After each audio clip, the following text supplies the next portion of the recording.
ഒരു നാടിന്റെ ഉത്സവാഘോഷത്തിനിടയിലാണ് Koyilandy CPM local secretary PV സത്യനാഥന്റെ കൊലപാതകം നടക്കുന്നത്. നാടിനെ തന്നെ അക്ഷരാർത്ഥത്തിൽ ഞെട്ടിച്ചിരിക്കുകയാണ് ഈ കൊലപാതകം. പ്രതിയായ അഭിലാഷ് സ്വമേധയാ കുറ്റം സമ്മതിച്ചുകൊണ്ട് കൊയിലാണ്ടി പോലീസ് സ്റ്റേഷനിൽ ഹാജരാവുകയായിരുന്നു. അഭിലാഷ് മുൻ CPM ബ്രാഞ്ച് അംഗമായിരുന്നു. 6 വർഷങ്ങൾക്ക് മുമ്പ് പാർട്ടിയുടെ അച്ചടക്ക നടപടി നേരിട്ട് പാർട്ടി പുറത്താക്കിയതാണ് അഭിലാഷിനെ.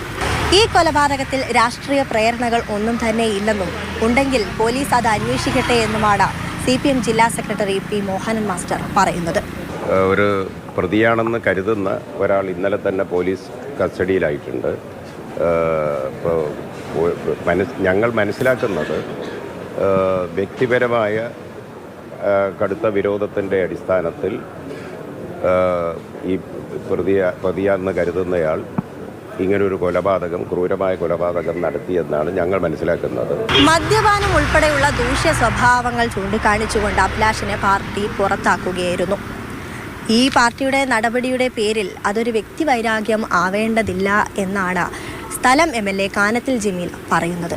നമുക്കാർക്കും ഒരിക്കലും വിശ്വസിക്കാൻ പറ്റിയിട്ടില്ല. കാരണം അദ്ദേഹത്തിൻ്റെ ഒരു വ്യക്തിവൈരാഗ്യം അദ്ദേഹത്തിന് നേരെ ഉണ്ടാകുക എന്ന് പറയുമ്പോൾ നമുക്കൊക്കെ ചിന്തിക്കാൻ പോലും പറ്റില്ല. കാരണം ആ രീതിയിലാണ് അദ്ദേഹത്തിൻ്റെ ഒരു പ്രവർത്തനം. ആരെന്ത് പറഞ്ഞാലും അത് കക്ഷി രാഷ്ട്രീയം പോലും നോക്കാതെ എന്ത് സഹായമാണോ ചെയ്തു കൊടുക്കാൻ പറ്റുന്നതെല്ലാം തന്നെ ചെയ്തു കൊടുക്കുന്ന ഒരു വ്യക്തിയാണ്.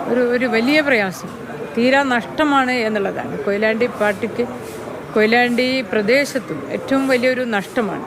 സത്യനാഥന്റെ കൊലപാതകത്തിൽ പ്രതിഷേധിച്ചുകൊണ്ട് കൊയിലാണ്ടിയിൽ ഇന്ന് ഹർത്താൽ ആചരിക്കുകയാണ്. രാവിലെ 6 മണി മുതൽ ഹർത്താൽ ആരംഭിച്ചു. കടകമ്പോളങ്ങളെല്ലാം അടഞ്ഞു തന്നെയാണ് കിടക്കുന്നത്. നയൻതാര, മാതൃഭൂമി ന്യൂസ്, കോഴിക്കോട്.